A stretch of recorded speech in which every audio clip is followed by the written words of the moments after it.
Welcome to How Preschool Teachers Do It. This is Alison Kentos. I am an early childhood educator. And this is Cindy Tarabush. I am an early childhood consultant. This podcast is for parents and early childhood professionals. Let our experience and research-based knowledge become your guide. Hi, preschool peeps. Hi, peeps. As you can tell from the title, we're going to talk about the other exceptional learners today. You may be thinking, what's the definition of exceptional learners? Exceptional learners are children who are a certain amount off the average or the mean. They are not falling in with within the categories of average learners. We often think of exceptional learners as those who qualify for special education services. Mm-hmm. Yeah. Children who qualify for special education services are exceptional learners. Not all exceptional learners qualify for special education services. So let me just do that one more time.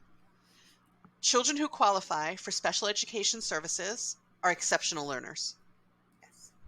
Most of the time. Right? But not all exceptional learners qualify for special education services. So we're here to talk about one group of exceptional learners that do not qualify for services. And those are children who I think we recognize but don't always know what to do with because we aren't provided with that guidance that's provided to children who fall under the special education categories that are defined by the federal government. And they're not special education students. They are different from them. And so this episode, we're going to talk about what their lives and needs may be like. And those are children who fall under the definition of being gifted. Yes. And I believe you have that definition in front of you. I have the definition of that. The federal definition of giftedness says, the term gifted and talented means students, children, or youth who give evidence of high achievement capability in such areas as intellectual, creative, artistic, or leadership capacity, or in specific academic fields, and who need services or activities not ordinarily provided by the school in order to fully develop those capabilities.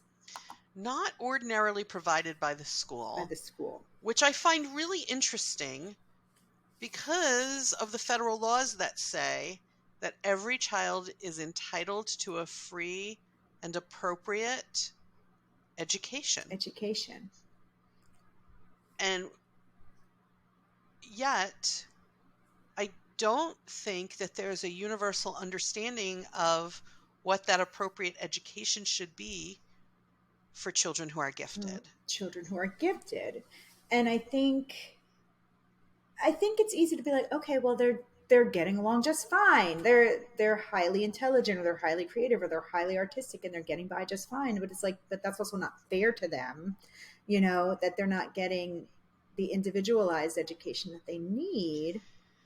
Because from what I read, a lot of the gifted children are underachievers due to lack of motivation and not being challenged enough, as well as having some other issues like perfectionism and things like that. But then if we're not motivating them and we're not challenging them enough, then we're not giving them the education that they need to succeed. So they're underachieving because you said because they're not motivated enough. Is it also because we don't necessarily even have in our curriculums the guidance we don't for the have children the guidance who are gifted? Because wait, let me pop back over to my Although I can think of one here. Early childhood curriculum that does provide some guidance for children who are ahead of the expectations with their age. Yeah. Well, it says here that it's not a federally, where did I see that? It's not a federal necessity or regulation. Mandate. There you go. Couldn't think of the word. It's not a federal mandate. It is not a federal mandate to provide these programs in school. the criteria for gifted depends on the state you live in, and not just the state that you live in, the district that you live in within that state. So even though your child might be tested, and here's the other thing, the schools aren't giving those tests out. All right. So like you as a parent had to be like, my child is exhibiting giftedness. I need to go get them tested. You have to go figure out how to get that test outside of the school because the school is not providing it. And then once you do have the evidence that your child is gifted, the school does not necessarily have to do anything for your child. You have to figure this out on your own. Okay.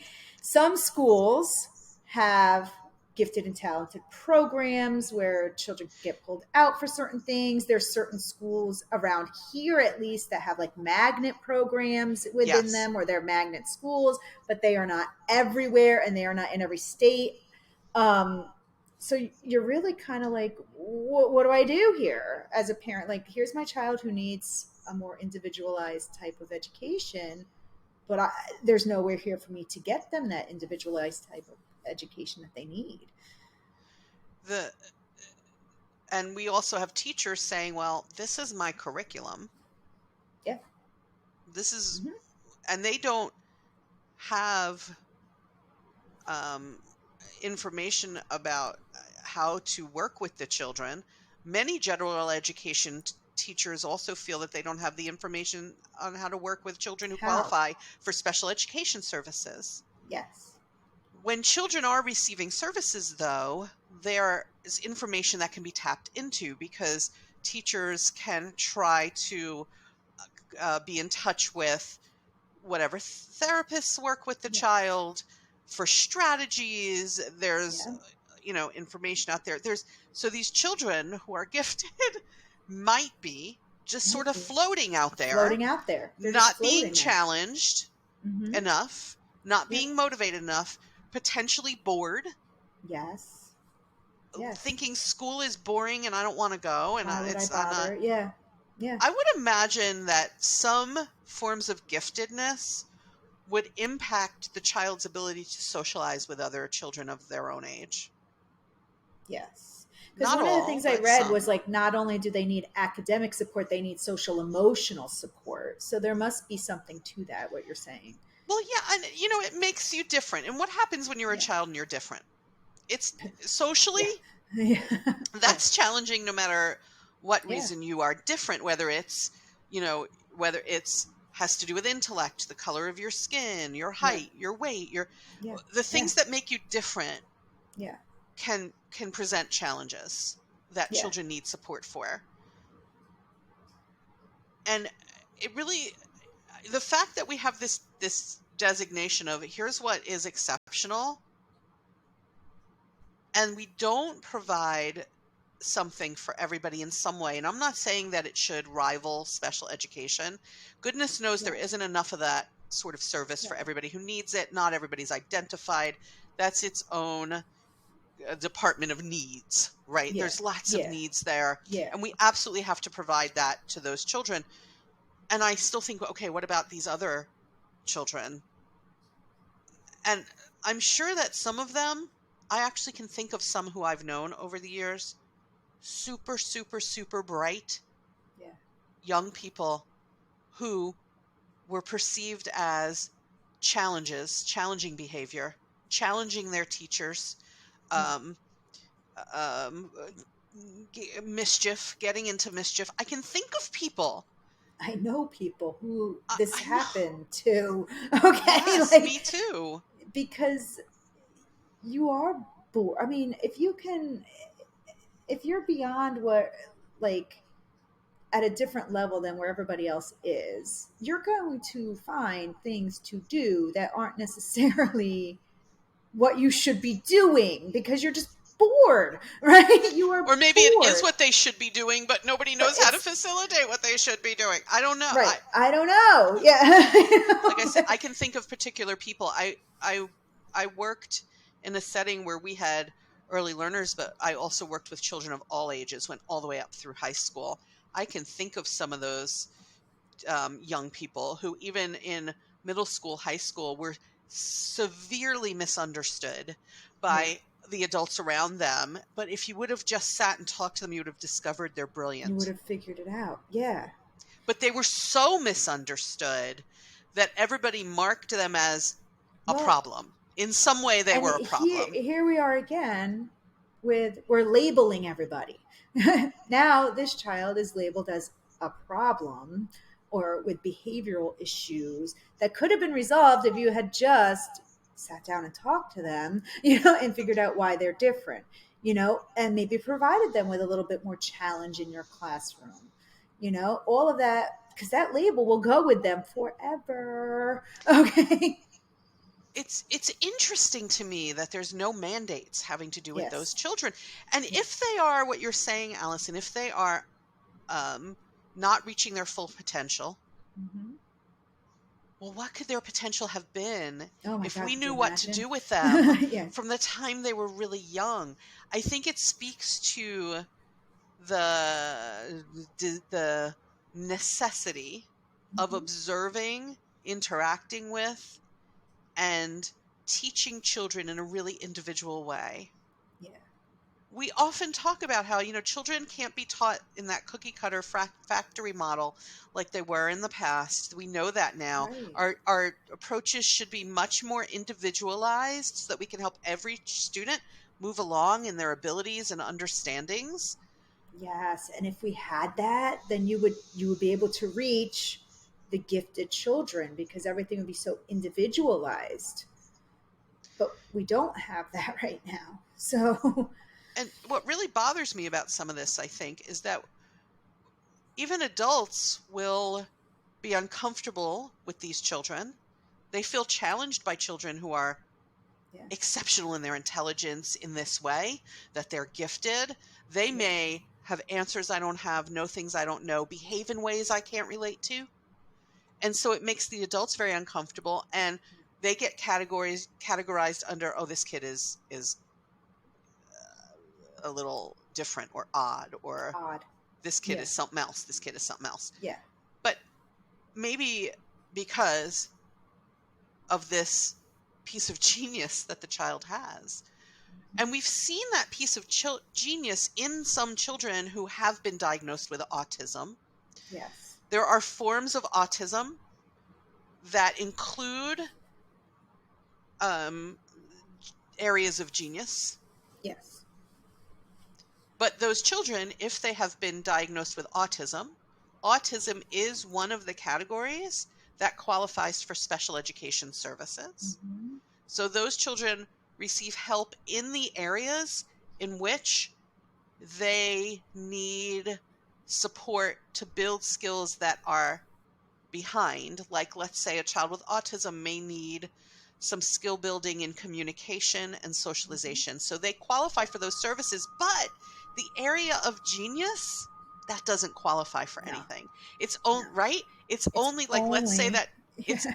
right. Let's say the child um, is on the spectrum of autism and their form of autism has them as a genius in mathematics, Mathematics. Yeah. but the child struggles with socialization. They're only going to get help. In the socialization, Yes, not the individual care that they need in mathematics, just the socialization, which is correct. That's my so understanding.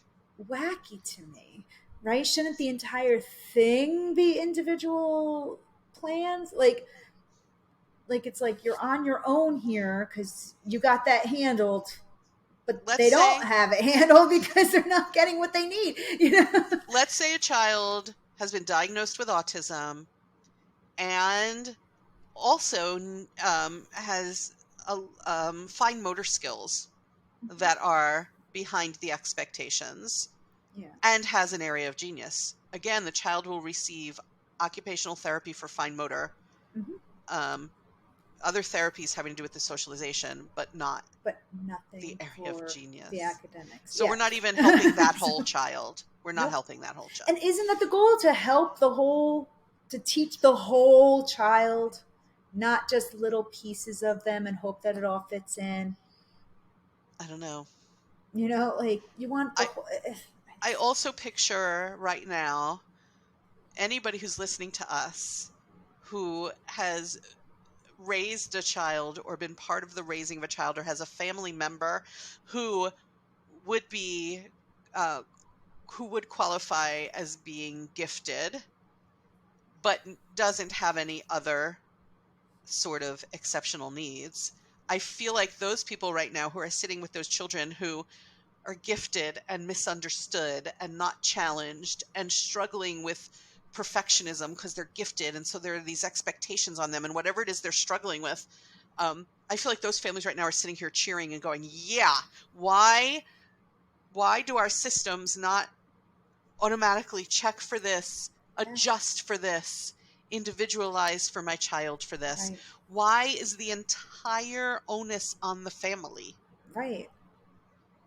The entire onus on the family, like down to like if you want your child tested, that's on you. You I need to wouldn't go even know where to I go. wouldn't know where to Honestly, start.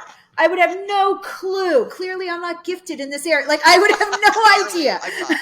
I Okay, but also, like, you as a parent would be like, what? They're getting good grades, whatever. I'm not going to worry about it. You might not even realize what's going yeah. on, you know? So, like, that's where, like, the schools could catch it and be like, oh, we'll test them for giftedness and then we'll They know. have they have their own crack to fall through, Yes.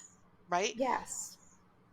And I know that many people may be sitting and thinking, well, they're brilliant. They're going to be just fine. Are they, though? Allison, Are didn't you they? have an article in front of you about what they struggle with? Yes, I do. They struggle with, hold on, let me get to it. So, it's somewhere. I'm really not good with a computer. That was a Okay. beautiful little ditty, though. Thanks. You're welcome. All right. All right. So it says, because you have your mildly gifted all the way to your profoundly gifted. And that's based on different tests that you can get done. But then it says, where is it? It says gifted children often struggle later in school because they tend to have poor study skills. Hmm. They may pass through elementary and middle school without having to study much, but once they enter high school and college, they are not equipped to handle the rigors of higher level coursework. They are underachievers, and they become underachievers. They perform below what is expected for their child, for their ability, based on, some of them have special needs or twice exceptionality, but they also lack of motivation, have psychological issues such as perfectionism and anxiety, and suffer from depression more than other students. Intervention is often needed to reverse gifted underachievement, Wow. but the schools do not provide the intervention. So good luck. Best, So best of luck best to of you. luck to you. Gifted children also need additional support for both academic and social emotional development. The traditional classroom can be a poor fit if gifted children are not challenged appropriately. This is why it's important to look for gifted services in your area. But again, you're on Nothing's your provided. own. You're Yeah. on your own. So yeah, they Huh. do. They if they are not challenged enough, there's a lot that could happen there. And with students already having high levels of anxiety and depression to begin with, Correct. I don't think we need to Already in be this adding, challenging world. yes, Hmm. here's another thing that they could have anxiety and depression about. But also, I think it's so sad that they are underachieving just based on the lack of challenge and motivation that we are providing them in the schools. So, what do we do as a teacher? I have this child in my class who I really think is gifted Yeah, and doesn't qualify yeah, for anything or hasn't been checked out for, like, what do I do as the teacher with this child in my room? We have to figure out how we can continue that child along the path of learning and motivation, hone in on the interests of this child.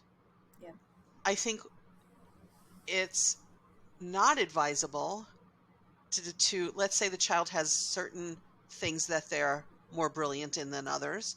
it's not advisable to just avoid the areas in which the child Yeah. is gifted and go to the Yeah. ones where the child struggles. Though I can see the temptation to do it, to say, Oh, yeah. listen, this child is really, really gifted in the creative arts. And so we Yeah. don't need to do that with this child. Instead, we're going to do XYZ. But we really shouldn't do instead. We should do in addition to. In And addition to, we should find yeah. ways to support that child's Because brilliance. Yeah, because then I feel like you're punishing them for being gifted in something. Like if they are gifted in the arts and you're like, you know what, we're not going to do that because we don't need to because you're so gifted in it, then it's like the whole reason I come to school is for art class and now you're taking that away from me too. Like that's Yeah, not no. helpful at all.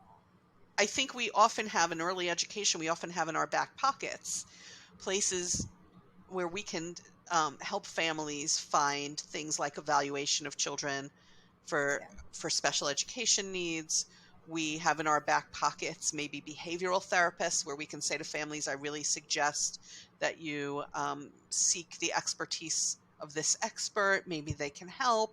I don't Yeah. know that we have in our back pockets what exists in your area for children who are gifted. And I want to encourage Yeah. everybody who's listening, all our preschool peeps, to go figure that out after you've listened to this episode. What's in your area for children who are gifted? Yeah. That would be developmentally appropriate, which means Yes. I'm not going to sit this child down in a program that now, okay, we're going to use a bazillion flashcards and workbooks with this kid because this kid can write ahead of. No, Yeah. they Yeah. This still kid's. Yeah. emotionally are their age. A Yes. child can be really gifted in an area, but emotionally still be 4, 5, 6 years old, Yeah. Yeah. right?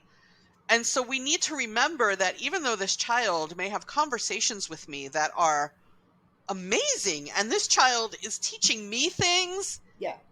they still have the outlook on the world and the emotions of a young child. And Yeah. so we need to respect that, and we need to understand that we still need to be developmentally appropriate. Where are Yes. they in the stages of development?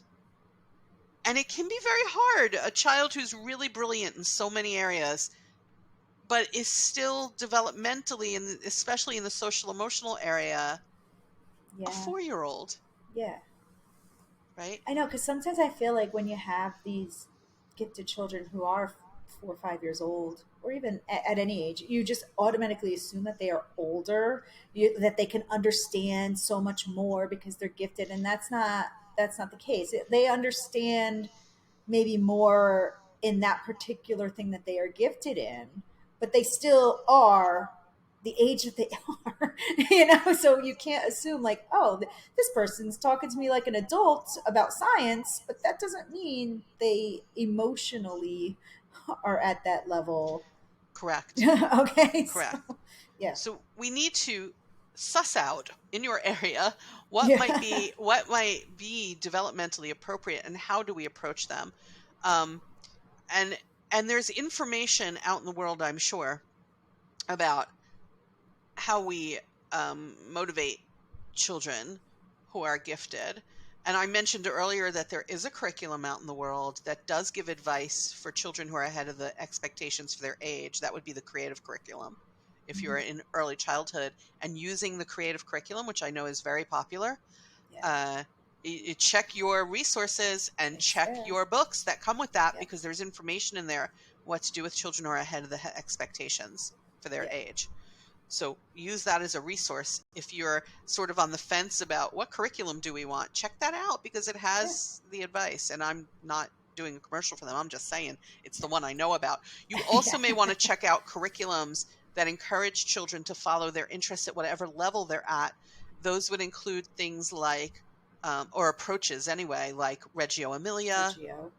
Hmm. Reggio schools, also Montessori methods, Montessori. Yeah.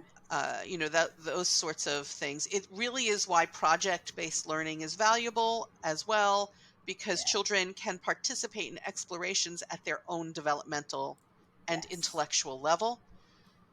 Uh, and so we can help children with that. It's really more of the cookie cutter approach that's going to turn these children off. So if we can use approaches and curriculums that allow children to operate at their individual levels, and if we really start to hone in on this, also, we need to advise families. We have to say to them, listen, your child is ahead, maybe gifted in these areas. You might want to get that evaluated. Yeah. And here's how we might be able to do that if you have it in your area, but you may not. It's not mandated. Yeah. Plus, those tests they're a lot of money. I'm sure they can be sometimes. costly. So you're based very costly, and you might not have the resources to pay for that. Correct. So in that case, yeah. then the families are dependent on us as educators. Yes. To help to motivate their children and to treat them as the individuals that they are, and not ignore the brilliance that is part of them, and go toward only the things that, I feel like I can work with, or that don't intimidate me as an adult. Right. And I think, honestly, no matter how much talent or knowledge a young child has, I have a whole bunch of life experience that they don't. Yeah. And so I can still impart some kind of wisdom. Yeah. I'm no mathematical genius, but I can still impart some kind of wisdom. And, maybe math is something that I can learn even from a child, but I can help that child understand the world around them, and socialization and community, and help with that sort of thing, which I'm sure they struggle with. Oh, yeah. Right? Yeah. Keep an eye out for the gifted children, because, folks, you may be their only resource, and let's not demotivate them. Yeah. Okay. Anything else, Allison, that you saw that you want to advise before we go to who's been listening to us? No, I think we covered that topic very nicely. Okay. Yeah. Let's go to who's been listening to us. Yay. In the tops of our ratings now, we have the Philippines. Yay. The Philippines. Welcome, preschool peeps in the Philippines. And in the United States, where we record, last episode we had somebody not far from us. Right. This episode we finally have somebody, again, not far from us, and that would be New York. Yay, they're so close. New York, finally. New York. Right? New York. Yeah. For those of you in New York going, hey, that's me. You know what, folks? That was me too. I was born in the Bronx. I still have a lot of family in New York. I consider myself, I'm a New Jerseyan and a New Yorker, kind of. Yeah. You listen, when you're born in one of the boroughs, you never fully leave. No, you never leave. The Bronx is in you, Cindy. It is. You can take the girl out of the Bronx, but you can't take the Bronx out of the girl. That's the truth. That's the truth. I still think, Bronx better than Brooklyn, but hey, that may be just me. Now you're starting rivalries here. Because I know people in Brooklyn listen to us too. But Brooklyn, actually, we love you. We do. Okay. But actually the borough that put us over the top of New York, the number one place listening to us in New York right now, Queens. And I'd like to say hello to the people in Queens, because I know people in Queens. I have provided quite a bit of professional development through their quality rating system in Queens. So hello, our fans in Queens. Hey, I hope I see you again soon. And spread the word. If we have not talked about recently your country or your state or your city, you know what you have to do? Yeah. Spread the word, everybody. Spread the word. Yeah. Tell them you want to be mentioned. Yeah. And you want to go. Parts of the episode. I love this part. Do you like it? Yeah, I don't know if anybody else does, but we love it. We love it. But people might have turned it off by now. I don't know, but I love it. I hope not. So excited. I also think not. I know. I also think people like just us as people, and here we are. Yeah, so this is it. Just being goofy. For sure. Yeah. All right. Go and find what resources you have in your area for the children who are gifted, and how to promote that giftedness even more. And we'll catch you next time on the podcast. Bye, peeps.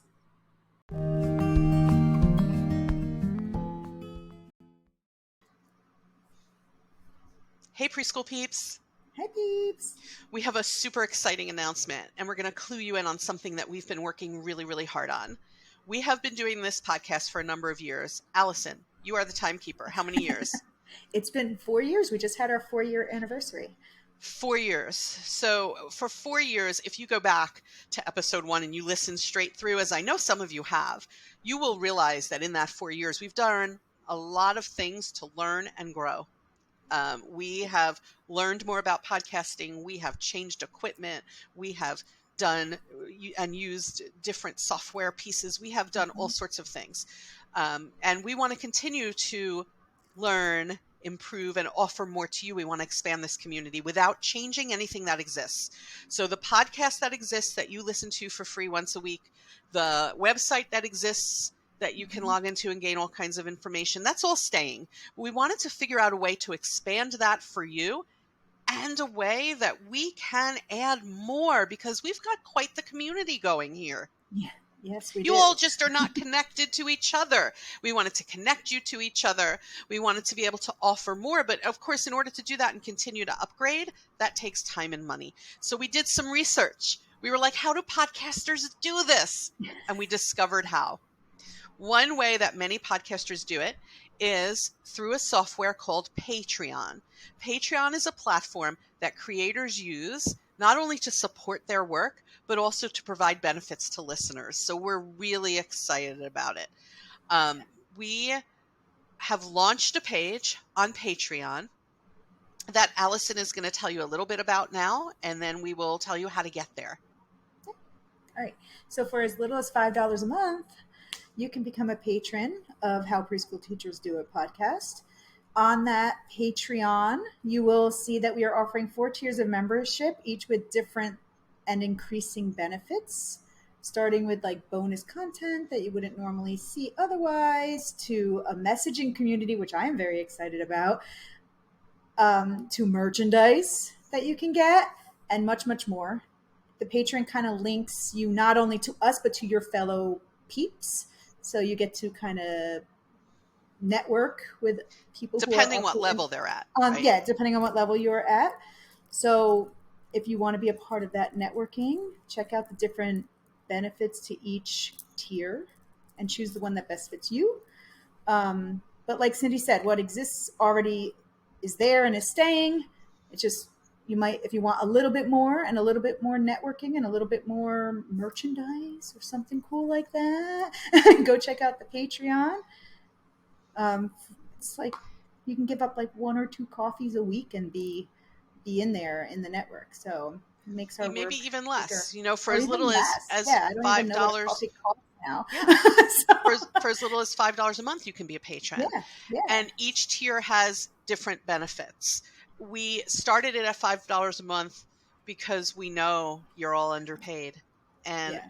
we wanted to give you a chance to support and to be supported and through bonus content. It starts with the bonus content and then works its way up through different levels of connection with people. So, whatever you can do will be helpful to us. And through that, we can further grow and help you. Go to patreon.com. It's patreon.com /how preschool teachers do it. Find our landing page. We have 4 tiers for you to examine, think about, and sign up for. And we hope that you will become one of our patrons and we'll be shouting your name out in the future. Yeah. Yeah. Thanks, peeps. Thank you.